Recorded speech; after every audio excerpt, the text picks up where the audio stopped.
LKPJ Bupati tahun 2014 ini merupakan proses dan amanat undang-undang.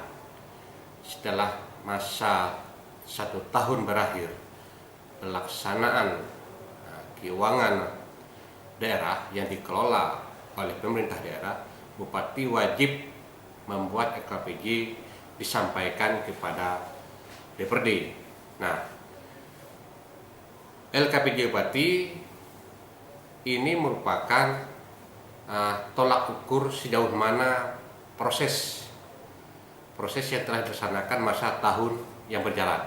Artinya periode tahun anggaran 2014. Nah, tentunya proses selanjutnya DPRD akan rapat melalui komisi-komisi, rapat dengan para SKPD sesuai dengan tupoksi komisi masing-masing untuk mendapat info di mana kelemahan, kegagalan yang menjadi kendala pemerintah daerah SKPD dalam rangka mengelola keuangan daerah, bahkan menyangkut dalam rangka pembinaan kemasyarakatan yang ada di Kota Canggu.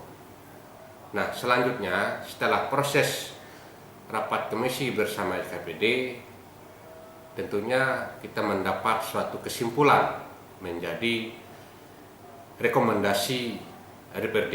Nah, rekomendasi DPRD itu akan disampaikan pada sidang paripurna yang akan dilaksanakan pada tanggal 23 Maret 2015. Demikian.